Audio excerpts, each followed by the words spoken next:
बिस्मिल्लाहिर्रहमानिर्रहीम। अस्सलाम वालेकुम। अनवर फ़ानी यूट्यूब चैनल पे आप तमाम लोगों को वार्म वेलकम, खुश आमदेद। आज का जो हमारा टॉपिक है वो है स्केलर प्रोडक्ट और वेक्टर प्रोडक्ट में क्या डिफरेंस होता है, जिसको उर्फ आम में डॉट प्रोडक्ट और क्रॉस प्रोडक्ट भी कहा जाता है। तो बड़ा कंफ्यूजिंग एक टॉपिक है, ठीक है। उम्मीद करता हूं कि आज का टॉपिक आप लोगों को समझ आएगा। वीडियो को आखिर तक जरूर देखना है, एंड में फिर आपसे डिस्कस करते हैं। मेरे YouTube चैनल को सब्सक्राइब करना हरगिज ना भूलें और अपने कीमती कमेंट से जरूर हमें नवाजें ताकि मेरी हौसला अफजाई हो। Dot product versus cross product, ये रहा आपके सामने। मेजर डिफरेंस दोनों में क्या है, स्केलर प्रोडक्ट क्या होता है और वेक्टर प्रोडक्ट क्या होता है। स्केलर प्रोडक्ट डॉट प्रोडक्ट है और वेक्टर प्रोडक्ट क्रॉस प्रोडक्ट है। स्टार्ट करते हैं पहले स्केलर प्रोडक्ट से। इसे डॉट प्रोडक्ट भी कहा जाता है और इसे स्केलर प्रोडक्ट भी कहा जाता है। तो बुनियादी बात यह है कि अगर आप दो वेक्टर्स को मल्टीप्लाई करें, यानी आप दो वेक्टर क्वांटिटीज का प्रोडक्ट लें और इनका आंसर स्केलर आ जाए, तो ऐसे प्रोडक्ट को कहा जाता है scalar product. When the product of two vectors is a scalar quantity, है बड़ी अजीब सी बात कि एक आपके पास वेक्टर है, दूसरा आपके पास वेक्टर है, और आप इन दोनों वेक्टर्स को मल्टीप्लाई करें तो आपके पास आंसर जो है वो स्केलर आ जाए। यस, हम फिजिक्स में इसकी एग्जांपल डिस्कस करेंगे। दो वेक्टर्स का प्रोडक्ट लेने से, दो वेक्टर को मल्टीप्लाई करने से आंसर स्केलर आता है। मैथमेटिकली इसको रिप्रेजेंट कैसे करते हैं, जब हम स्केलर प्रोडक्ट को पहचानते हैं तो याद रखें, दो वेक्टर्स के दरमियान अगर आपको डॉट नजर आए, मल्टीप्लाई के तौर पे या प्रोडक्ट के तौर पे आपको डॉट दिखाई दे, तो इसका मतलब ये होता है कि रिजल्ट स्केलर है। Vector dot vector is equal to scalar. दो वेक्टर्स के बीच में डॉट का मतलब ये होता है कि इसका आंसर स्केलर आएगा, इसीलिए इसको डॉट प्रोडक्ट कहा जाता है या स्केलर प्रोडक्ट कहा जाता है। एग्जाम्पल क्या हो सकती है, इसकी बेहतरीन एग्जाम्पल है work done. Work done is the dot product of force and displacement. यहां जो आपको एफ दिखाई दे रहा है ये फोर्स है, and remember force is a vector quantity. तो वेक्टर को हम एरो हेड लाइन से रिप्रेजेंट करते हैं। आपको डी दिखाई दे रहा है, D is the displacement. Displacement is also a vector quantity, लेकिन फोर्स और डिस्प्लेसमेंट का जो डॉट प्रोडक्ट होता है उसका आंसर आता है work done. W, W is work, and remember work is a scalar quantity. तो फोर्स वेक्टर है, डिस्प्लेसमेंट वेक्टर है, लेकिन इन दोनों का जो प्रोडक्ट है वो स्केलर क्वांटिटी है which is work.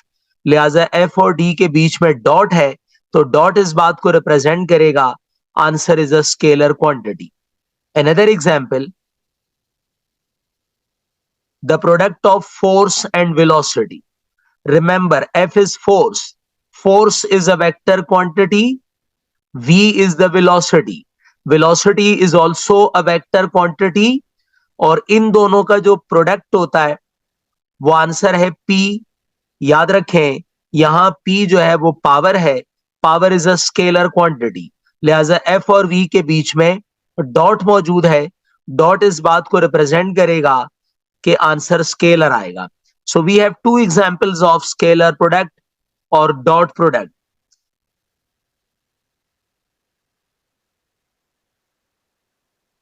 Come to the formula of scalar product और डॉट प्रोडक्ट। डॉट प्रोडक्ट या स्केलर प्रोडक्ट का बेसिक फॉर्मूला क्या है, आप ये एज्यूम करें कि हमारे पास ये एक वेक्टर है, इस वेक्टर को हमने नाम दिया vector A. Let us consider we have a vector A, another vector, vector B, ये रहा आपके सामने, इट्स अ वेक्टर बी। और ये जो दो वेक्टर्स आपको दिखाई दे रहे हैं, इन दोनों के दरमियान में एक एंगल बन रहा है, ये रहा वो एंगल, एंगल थीटा। इस एंगल को मजीद क्लियर करने के लिए मैं इसको ऐसे शेडेड कर देता हूं। मैं इस एंगल की बात कर रहा हूं। इन दोनों वेक्टर्स के दरमियान जो एंगल बन रहा है वो ये एंगल है। और आप तमाम स्टूडेंट्स को ये पता होना चाहिए कि एंगल को ग्रीक अल्फाबेट से रिप्रेजेंट करते हैं, दिस इज थीटा। तो हमारे पास दो वेक्टर्स हैं, एक वेक्टर ए, एक वेक्टर बी। इन दोनों वेक्टर्स के दरमियान एक एंगल बन रहा है और ये एंगल है थीटा। तो अब अगर मुझे इन दोनों वेक्टर्स का डॉट प्रोडक्ट लेना हो तो डॉट प्रोडक्ट का फॉर्मूला, स्केलर प्रोडक्ट का फॉर्मूला ये है, vector A dot vector B is equals to A B cos theta, where a is the magnitude of vector a, b is the magnitude of vector b, and theta is the angle between two vectors a and b। इस फॉर्मूले को याद कर लीजिए, बड़ा अहम formula है दो वेक्टर्स का डॉट प्रोडक्ट या स्केलर प्रोडक्ट। और याद रखें, डॉट प्रोडक्ट या स्केलर प्रोडक्ट क्या होता है, जब आप दो वेक्टर्स क्वांटिटीज को मल्टीप्लाई करें और आंसर स्केलर आ जाए तो ऐसे प्रोडक्ट को स्केलर प्रोडक्ट या डॉट प्रोडक्ट का नाम दिया जाता है।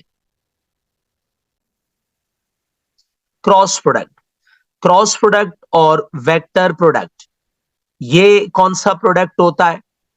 ये ऐसी मल्टीप्लिकेशन है दो वेक्टर्स के दरमियान, ये ऐसा प्रोडक्ट है दो वेक्टर्स के दरमियान कि अगर आप दो वेक्टर्स को मल्टीप्लाई करें और आपका रिजल्ट एक वेक्टर क्वांटिटी आ जाए, when two vectors are multiplied and the answer is another vector, it is known as cross product और वेक्टर प्रोडक्ट। वेक्टर प्रोडक्ट को स्केलर प्रोडक्ट से डिफरेंशिएट करने के लिए इस प्रोडक्ट में दोनों वेक्टर्स के दरमियान क्रॉस का साइन बनाया जाता है। यह क्रॉस इस बात को इंडिकेट करता है कि इन दोनों वेक्टर्स का प्रोडक्ट लेने से आंसर वेक्टर आएगा। एग्जाम्पल्स हैं टॉर्क, पहली एग्जाम्पल है टॉर्क। पहले फॉर्मूले में जो आपको आर दिखाई दे रहा है, इस आर को कहते हैं position vector. It's r is a vector which is known as a position vector. F force है और ये वेक्टर क्वांटिटी है। और जब पोजीशन वेक्टर को, अच्छा इस पोजीशन वेक्टर को एक और नाम भी लिया जा सकता है, हो सकता है बहुत सारे स्टूडेंट इस नाम से पहचानते हो, इसको फोर्स आर्म भी कहते हैं। ठीक है, इसे फोर्स आर्म या मूवमेंट आर्म भी कहा जाता है। तो ये एक परपेंडिकुलर डिस्टेंस होता है, ये बहरहाल एक अलग टॉपिक है। तो आर इज मूवमेंट आर्म और position vector, F is a vector. इन दोनों का क्रॉस प्रोडक्ट लिया जाएगा तो आंसर आएगा torque. And remember, torque is also a vector quantity. इससे पता ये चला कि आपने दो वेक्टर्स को मल्टीप्लाई किया तो जो आंसर आया वो भी वेक्टर आया, लिहाजा दोनों वेक्टर्स को मल्टीप्लाई करते हुए हमने बीच में क्रॉस साइन बनाया। Torque is the best example of vector product. Another example, angular momentum. R, once again R is position vector where P is the linear momentum। Position vector और linear momentum दोनों vectors हैं और इन दोनों का cross product आएगा L, where L is angular momentum। and remember, angular momentum is also a vector quantity। तो यहां पे हमने दो वेक्टर्स को मल्टीप्लाई किया, इनका क्रॉस प्रोडक्ट लिया और आंसर भी वेक्टर आया। तो याद रखें, स्केलर प्रोडक्ट होता है जब आप दो वेक्टर को मल्टीप्लाई करें और आंसर स्केलर आ जाए, उन दोनों वेक्टर के बीच में डॉट लगाया जाता है। और वेक्टर प्रोडक्ट ऐसे प्रोडक्ट को कहते हैं कि जब आप दो वेक्टर्स को मल्टीप्लाई करें और आंसर भी वेक्टर आ जाए, उन दोनों वेक्टर के बीच में क्रॉस लगाया जाता है।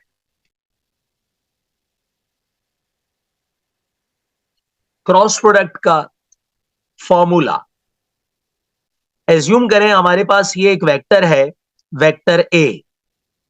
सपोज करें we have another vector, vector B. इन दोनों वेक्टर्स के दरमियान एंगल ये बन रहा है। अच्छा, इस एंगल की भी डायरेक्शन है। अगर इस एंगल को गौर से देखा जाए तो ये एंगल बन रहा है फ्रॉम ए टू बी। दो वेक्टर्स हैं, ये दोनों वेक्टर मिलके एक प्लेन बना रहे हैं और ये डायग्राम 3D है, 3 डायमेंशनल है। इन दोनों वेक्टर्स के दरमियान जो एंगल बन रहा है ये ए से लेकर बी तक का एंगल है और ये एंगल बन रहा है एंटी क्लॉकवाइज। इन दोनों वेक्टर्स के दरमियान एंगल है थीटा। तो जब आप इन दोनों वेक्टर्स का क्रॉस प्रोडक्ट लेंगे तो याद रखें क्रॉस प्रोडक्ट ये बताता है कि आंसर वेक्टर आएगा। So we have the result. ये जो वेक्टर आपको नजर आ रहा है ये इन दोनों वेक्टर्स का क्रॉस प्रोडक्ट है और इसको हमने नाम दे दिया vector C. So A cross B is equals to C. अब इसका फॉर्मूला क्या है? ए क्रॉस बी का फॉर्मूला है A B sine theta. A is a vector quantity, B is a vector quantity. So A cross B, the result is also a vector quantity. C is a vector quantity. तो A dot B का formula था A B cos theta और A cross B का जो answer है वो एक और वेक्टर आ गया जिसको हमने C का नाम दिया। C इसका रिजल्ट है, C इसका प्रोडक्ट है। तो A क्रॉस B का फॉर्मूला है ए बी साइन थीटा। अब यहाँ ए बी साइन थीटा के आगे एक यू दिखाई दे रहा है, इसके ऊपर एक कैप बना हुआ है। ये यू रिप्रेजेंट करता है यूनिट वेक्टर को और यूनिट वेक्टर एक ऐसा वेक्टर होता है जिसका मैग्नीट्यूड 1 होता है। यूनिट वेक्टर वेक्टर सी की डायरेक्शन में है। So where u is a unit vector and unit vector is in the direction of C. उसकी वजह यह है कि हमने ए बी साइन थीटा के आगे यू क्यों लगाया, क्योंकि ए बी साइन थीटा का जो आंसर है वो वेक्टर है। ए क्रॉस बी को क्रॉस प्रोडक्ट लेंगे तो आंसर वेक्टर आएगा और वेक्टर को रिप्रेजेंट करने के लिए, वेक्टर की डायरेक्शन रिप्रेजेंट करने के लिए इसके फॉर्मूले के आगे एक छोटा सा यू बनाया जाता है। इसके ऊपर एक कैप दिखाई दे रहा है, इसको कहते हैं unit vector. So this is the formula for vector product A cross B. यहां एक एतराज किया जा सकता है कि सर ये जो आपने एंगल बनाया है ये एंगल है anticlockwise A to B. तो सर अगर ये एंगल बी से ए तक हो जाए यानी क्लॉकवाइज हो जाए तो फिर जो वेक्टर प्रोडक्ट होगा उसकी डायरेक्शन क्या होगी? Look at another example. आप एज्यूम करें हमारे पास ये एक वेक्टर है, वेक्टर ए। एज्यूम करें ये वही वेक्टर है, वेक्टर बी। लेकिन अब इन दोनों वेक्टर के दरमियान जो एंगल बन रहा है वो ये रहा। अब एंगल की डायरेक्शन आपको रिवर्स नजर आ रही है। ये जो एंगल आपको नजर आ रहा है ये एंगल है बी से लेकर ए तक और ये जो बी से लेकर ए तक का एंगल है ये है एंगल थीटा और आप गौर से देखें इसकी डायरेक्शन है क्लॉकवाइज। तो अगर ये वेक्टर प्रोडक्ट अब लिया जाए बी और ए के दरमियान तो अब इन दोनों का जो क्रॉस प्रोडक्ट है वो भी वेक्टर आएगा लेकिन अब उसकी डायरेक्शन ऑपोजिट हो जाएगी। आपने ए और बी का क्रॉस प्रोडक्ट लिया, आंसर आया सी। सी की डायरेक्शन है अपवर्ड। तो अगर एंगल एंटी क्लॉकवाइज है तो वेक्टर प्रोडक्ट की डायरेक्शन है अपवर्ड और अगर एंगल क्लॉकवाइज है तो वेक्टर प्रोडक्ट की डायरेक्शन है डाउनवर्ड। इस वेक्टर को नाम दे दिया वेक्टर डी क्योंकि डायरेक्शन रिवर्स हो गई। और ये जो मैं आपको डायरेक्शन बता रहा हूं वेक्टर प्रोडक्ट की, ये एक रूल के जरिए मालूम की जाती है। इस रूल को कहा जाता है राइट हैंड रूल, लेकिन ये बहरहाल एक अलग टॉपिक है। जब मैं ये प्रूफ करूंगा कि A cross B cross A के बराबर नहीं होता बल्कि A cross B minus B cross A के बराबर होता है तो फिर ये रूल डिटेल में डिस्कस किया जाएगा। ये एक अलग टॉपिक है राइट हैंड रूल। अब हमने यहाँ पे बी क्रॉस ए लिया है, वेक्टर बी वेक्टर ए, इनका क्रॉस प्रोडक्ट लिया, आंसर आया बी ए साइन थीटा। लेकिन चूंकि अब बी ए साइन थीटा है डायरेक्शन रिवर्स हो गई तो अब जो यूनिट वेक्टर है उसके साथ ब्रैकेट में माइनस लगाया जाएगा और अब इसका रिजल्ट है वेक्टर डी और वेक्टर डी की डायरेक्शन अब ये यूनिट वेक्टर आपको बताएगा विच इज माइनस। तो जब ए क्रॉस बी लिया जाए एंगल एंटी क्लॉकवाइज हो तो रिजल्टेंट जो आता है, जो वेक्टर प्रोडक्ट आता है सी, उसकी डायरेक्शन अपवर्ड होती है। और अगर बी क्रॉस ए प्रोडक्ट लिया जाए तो जो एंगल बनेगा वो क्लॉकवाइज बनेगा, और अब जो प्रोडक्ट आएगा वेक्टर डी, उसकी डायरेक्शन डाउनवर्ड होगी। और फिजिक्स में ऑपोजिट डायरेक्शन को माइनस साइन से रिप्रेजेंट किया जाता है, लिहाजा यू के साथ माइनस साइन बनाया जाएगा, जो इस बात को इंडिकेट करेगा कि डायरेक्शन ऑपोजिट हो गई। That was the formula of cross product. A cross B is equal to A B sine theta, लेकिन ए बी साइन थीटा के आगे आप यू जरूर बनाएंगे, where u is the unit vector which gives the direction of the product.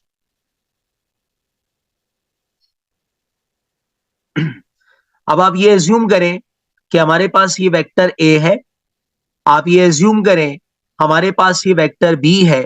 इन दोनों vectors को गौर से देखा जाए तो साफ समझ में आ रहा है कि इन दोनों वेक्टर्स के दरमियान एंगल बन रहा है 90 डिग्री। जब भी दो लाइनें ऐसी एल शेप में हो, समझ जाए उनके दरमियान एंगल 90 डिग्री है। और जब दो वेक्टर्स के दरमियान एंगल 90 डिग्री हो तो याद रखें ये दोनों वेक्टर्स कहलाते हैं परपेंडिकुलर। इसका मतलब ये हुआ, मैं ये कह सकता हूं कि वेक्टर ए और वेक्टर बी दोनों परपेंडिकुलर हैं। अगर ए और बी दोनों परपेंडिकुलर हो एक दूसरे के, तो इसका मतलब है इनके दरमियान एंगल बन रहा है 90 डिग्री का। अभी हमने फॉर्मूला डिस्कस किया था ए डॉट बी, यानी डॉट प्रोडक्ट का। डॉट प्रोडक्ट का फॉर्मूला होता है ए बी कॉस थीटा। इसका आंसर स्केलर आता है, लिहाजा इसमें यूनिट वेक्टर नहीं आता। लेकिन यहां इस डायग्राम में साफ दिखाई दे रहा है कि इन दोनों वेक्टर्स के दरमियान एंगल बन रहा है 90 डिग्री का। तो ये काम करते हैं, थीटा की जगह 90 डिग्री पुट कर देते हैं। तो अब मैंने अगले स्टेप में थीटा की जगह 90 डिग्री पुट कर दिया। साइंटिफिक कैलकुलेटर से चेक कर लीजिएगा, कॉस 90 डिग्री की वैल्यू होती है 0। ठीक, तो ए डॉट बी का जब आप प्रोडक्ट लेंगे तो अब इन दोनों वेक्टर्स के दरमियान एंगल बन रहा है 90 डिग्री, यानी दोनों वेक्टर्स आपस में परपेंडिकुलर हैं। थीटा की जगह 90 डिग्री आ गया, कॉस 90 डिग्री की वैल्यू होती है 0। अब ये जो ए बी नजर आ रहा है, अगर आप ए बी को 0 से मल्टीप्लाई कर दें तो होल आंसर 0 हो जाएगा। It means that A dot B का आंसर 0 आएगा। अब यहां एक बहुत इंटरेस्टिंग फैक्ट है, आपको डायग्राम में साफ दिखाई दे रहा है कि आपको वेक्टर ए नजर आ रहा है, तो इसका मतलब है वेक्टर ए 0 नहीं है। आपको डायग्राम में वेक्टर बी दिखाई दे रहा है, वेक्टर बी 0 नहीं है। तो ना वेक्टर ए 0 है ना वेक्टर बी 0 है। लेकिन मजे की बात यह है, ये देखें, vector A is not equal to 0, vector B is not equal to 0, यानी इसका मतलब है वेक्टर ए 0 नहीं है, नॉन जीरो है, वेक्टर बी 0 नहीं, नॉन जीरो है। लेकिन उसके बावजूद ए डॉट बी का आंसर 0 आ गया, जो मैंने ऊपर कैलकुलेट करके भी आपको दिखा दिया कि ए डॉट बी का आंसर 0 आया। तो ए डॉट बी का आंसर 0 क्यों आया? क्योंकि एंगल बना 90 डिग्री, कॉस 90 डिग्री की वैल्यू 0 होती है। और यहां दो वेक्टर्स के दरमियान एंगल 90 डिग्री कब होगा? जब ये दोनों वेक्टर्स आपस में परपेंडिकुलर होंगे। तो ये एक बेहतरीन किस्म का कॉन्सेप्ट है कि अगर वेक्टर ए 0 नहीं हो, वेक्टर बी 0 ना हो, लेकिन उसके बावजूद ए डॉट बी 0 है, तो ये एक ही केस में हो सकता है जब वेक्टर ए और वेक्टर बी दोनों आपस में परपेंडिकुलर हो। तो याद कर लीजिए, when two vectors are perpendicular to each other, जब दो वेक्टर्स के दरमियान एंगल 90 डिग्री बनेगा और ये दोनों वेक्टर आपस में परपेंडिकुलर होंगे, it means that A dot B का आंसर 0 आएगा, उन दोनों वेक्टर का डॉट प्रोडक्ट 0 होगा। It is an interesting fact. Cross product को जरा चेक कर लेते हैं। एज्यूम करें हमारे पास ये एक वेक्टर है, वेक्टर ए, हमारे पास ये एक और वेक्टर आ गया, वेक्टर बी। अगर आप इन दोनों वेक्टर्स की डायरेक्शन को देखें तो आपको साफ दिखाई देगा कि ये दोनों वेक्टर्स आपस में पैरेलल हैं। यानी इसका क्या मतलब हुआ? जब दो वेक्टर्स पैरेलल होते हैं तो इनके दरमियान एंगल होता है 0 डिग्री। तो अगर यहां दो वेक्टर्स के दरमियान एंगल 0 डिग्री है, तो अब एक काम करते हैं, इन दोनों वेक्टर्स का क्रॉस प्रोडक्ट ले लेते हैं। तो ए क्रॉस बी का फॉर्मूला अभी मैंने आपको थोड़ी देर पहले बताया, ए बी साइन थीटा होता है, लेकिन आगे यूनिट वेक्टर आता है, you is a unit vector. लेकिन यहां साफ दिखाई दे रहा है कि ये दोनों वेक्टर्स आपस में पैरेलल हैं। याद रखें, जब दो वेक्टर्स आपस में पैरेलल हो तो उनके दरमियान एंगल होता है 0 डिग्री। तो आप चेक कर सकते हैं, मैंने थीटा की जगह 0 डिग्री पुट कर दिया। अब अगर आपके पास साइंटिफिक कैलकुलेटर हो तो आप चेक कर सकते हैं कि साइन 0 डिग्री की वैल्यू 0 होती है। तो मैंने होल साइन 0 डिग्री की जगह ब्रैकेट में 0 पुट कर दिया। अब अगर आप ए बी और यूनिट वेक्टर को 0 से मल्टीप्लाई करें तो ये पूरा होल आंसर 0 हो जाएगा। इसका मतलब ये हुआ कि दो वेक्टर्स का जो क्रॉस प्रोडक्ट आया यहां पे, इट्स 0। यहां दो वेक्टर का क्रॉस प्रोडक्ट 0 हो गया। और अगेन मजे की बात यह है कि ये दोनों वेक्टर नॉन जीरो हैं। यानी क्या मतलब हुआ, vector A is not equal to 0। Look at this, vector B is not equal to 0। ये देखें, वेक्टर ए 0 नहीं है, वेक्टर बी 0 नहीं है, लेकिन उसके बावजूद ए क्रॉस बी का आंसर 0 आ गया। और ऊपर मैंने कैलकुलेट करके दिखा दिया कि ये 0 क्यों आया। इसकी साफ वजह है कि साइन 0 डिग्री की वैल्यू 0 होती है। तो ये 0 डिग्री क्यों आया, क्योंकि दोनों वेक्टर्स की डायरेक्शन सेम है। तो जब दो वेक्टर्स की डायरेक्शन सेम हो, वो पैरेलल हो, उनके दरमियान एंगल 0 डिग्री हो, तो याद रखें उन दोनों वेक्टर्स का क्रॉस प्रोडक्ट 0 होता है। तो हमने ये सीखा कि जब दो वेक्टर्स पैरेलल हो तो उनका क्रॉस प्रोडक्ट 0 होता है। हमने ये सीखा कि जब दो वेक्टर्स परपेंडिकुलर हो तो उनका डॉट प्रोडक्ट 0 होता है। अब ये डॉट प्रोडक्ट और क्रॉस प्रोडक्ट को एक दफा फिर रिकॉल कर लेते हैं। एज्यूम करें हमारे पास एक वेक्टर है, वेक्टर ए। सपोज करें हमारे पास एक वेक्टर है, वेक्टर बी। साफ दिखाई दे रहा है कि इन दोनों वेक्टर्स के दरमियान एंगल बन रहा है 90 डिग्रीज। क्या मतलब, इसका मतलब ये हुआ कि ये दोनों वेक्टर आपस में परपेंडिकुलर हैं। तो अगर इन दोनों वेक्टर्स का डॉट प्रोडक्ट लिया जाए, चूंकि ये दोनों परपेंडिकुलर हैं, तो अभी मैंने थोड़ी देर पहले आपको बताया कि दो वेक्टर्स का जब डॉट प्रोडक्ट लेते हैं 0 आता है। इसका मतलब है वो दोनों वेक्टर परपेंडिकुलर हैं। Since A and B are perpendicular to each other, so the dot product of A and B is 0. Assume another example. Suppose करें हमारे पास ये एक वेक्टर है, वेक्टर A। Assume करें हमारे पास एक वेक्टर है, वेक्टर B। और अब डायग्राम में साफ दिखाई दे रहा है कि इन दोनों वेक्टर्स के दरमियान एंगल है 0 degree, because the two vectors are parallel to each other. ये दोनों वेक्टर्स आपस में पैरेलल हैं। तो जब दो वेक्टर्स की डायरेक्शन सेम हो, दोनों वेक्टर्स पैरेलल हो, तो याद रखिए उन दोनों वेक्टर्स का क्रॉस प्रोडक्ट 0 होता है। A cross B is 0 because इसके फॉर्मूले में साइन थीटा आता है, साइन 0 डिग्री 0 होता है। Another example, एज्यूम करें हमारे पास ये एक वेक्टर है, वेक्टर सी। एज्यूम करें हमारे पास एक वेक्टर है, वेक्टर डी। डायग्राम में साफ दिखाई दे रहा है कि इन दोनों वेक्टर्स के दरमियान एंगल बन रहा है 90 डिग्रीज। इसका मतलब है the two vectors are perpendicular to each other. यहां वेक्टर सी और डी परपेंडिकुलर है, लिहाजा इन दोनों का जो डॉट प्रोडक्ट है वो 0 होगा। C dot D is equals to 0। Look at another example. Assume करें हमारे पास एक वेक्टर है, वेक्टर सी। हमारे पास एक वेक्टर है, vector D.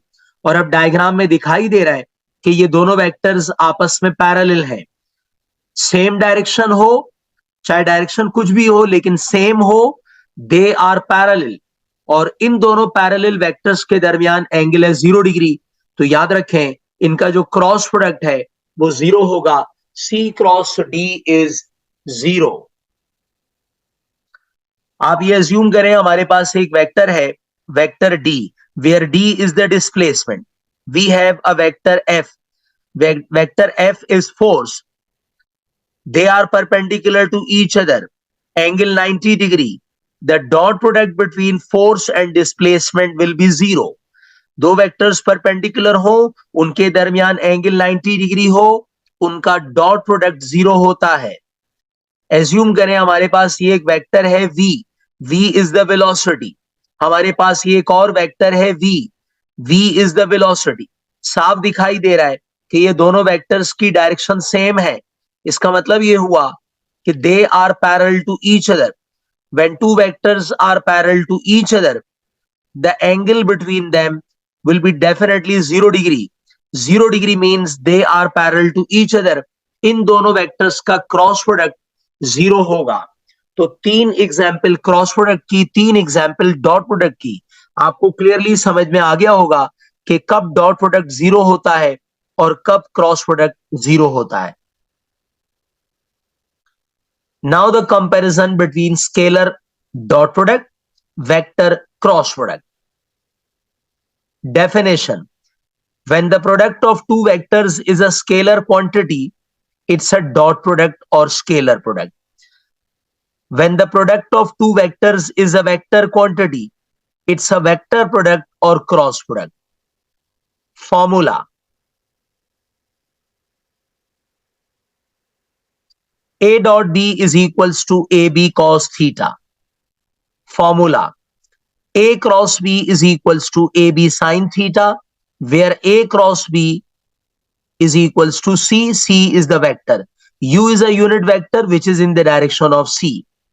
Diagram: we have two vectors A and B. The angle between them is theta. The dot product is A dot B, which is AB cos theta. Vector product की diagram: we have two vectors A and B. The angle is anti-clockwise theta. Vector C is upward. U is the unit vector in the direction of C. Properties: assume करें vector A 0 नहीं है, vector B 0 नहीं है, but A dot B का answer 0 है। तो इसका एक ही मतलब है कि A and B are perpendicular to each other. Assume करें वेक्टर A 0 नहीं है, वेक्टर B 0 नहीं है, लेकिन A क्रॉस B का आंसर 0 आ रहा है। It means that vector A and B are parallel to each other. Dot product में अगर वेक्टर सेम हो जाए, यानी आप किसी वेक्टर को उसी से मल्टीप्लाई कर दें, A डॉट A, तो रिजल्ट आएगा A स्क्वायर, वेक्टर A के मैग्नीट्यूड का स्क्वायर। ये ऐसे भी हो सकता है for a vector B, B dot B, B square. For a vector C, C dot C, C square. तो जब किसी भी वेक्टर को उसी वेक्टर से मल्टीप्लाई करें और इसका डॉट प्रोडक्ट लें, तो आंसर उस वेक्टर का स्क्वायर आता है। फॉर अ वेक्टर A, ये तो अभी पिछली स्लाइड में मैंने आपको दिखाया, A क्रॉस A इज 0, क्योंकि दोनों वेक्टर की डायरेक्शन सेम हो जाएगी। Definitely the answer would be 0। Dot product में एक प्रॉपर्टी है जिसे कम्यूटेटिव प्रॉपर्टी कहते हैं। अगर आप वेक्टर A और वेक्टर B का डॉट प्रोडक्ट लें और फिर आप इन दोनों का ऑर्डर चेंज कर दें, A डॉट B और फिर आप B डॉट A लें, रिजल्ट सेम आएगा। इसको कहते हैं कम्यूटेटिव प्रॉपर्टी। डॉट प्रोडक्ट की कम्यूटेटिव प्रॉपर्टी है A dot B is equals to B dot A। लेकिन वेक्टर प्रोडक्ट में A cross B, B cross A के बराबर नहीं होता है। A cross B is equals to minus B cross A, क्योंकि A क्रॉस B एक वेक्टर है, B क्रॉस A एक वेक्टर है, और इन दोनों वेक्टर की डायरेक्शन 180 डिग्री ऑपोजिट होती है। इसीलिए A cross B minus B cross A के बराबर होता है। या ये कहा जा सकता है कि A cross B is not equal to B cross A। A cross B B cross A के बराबर नहीं होता। Distributive property for dot product: A dot B plus C is equals to A dot B plus A dot C। ये next किसी video में इन properties को मैं प्रूफ करके दिखाऊंगा। इनकी बाकायदा डेरिवेशंस हैं कि इन प्रॉपर्टी को कैसे प्रूफ किया जा सकता है। आज का टॉपिक हमारा ये प्रॉपर्टीज को प्रूफ करने का नहीं है, सिर्फ स्केलर और वेक्टर प्रोडक्ट का कंपैरिजन है जो कि आपके सामने है।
तो जी डियर स्टूडेंट्स, आप लोगों ने देखा कि मेजर डिफरेंस जो है वो स्केलर प्रोडक्ट और क्रॉस प्रोडक्ट में क्या था। मुझे उम्मीद है कि तमाम स्टूडेंट्स को बात क्लियर हो गई होगी और यकीनन समझ में आ गया होगा कि डॉट प्रोडक्ट और क्रॉस प्रोडक्ट का बुनियादी डिफरेंस जो है वो क्या है। आज के लिए इतना ही। मेरे चैनल को सब्सक्राइब करना ना भूलें, लाइक और शेयर जरूर करें। Thank you. Allah Hafiz.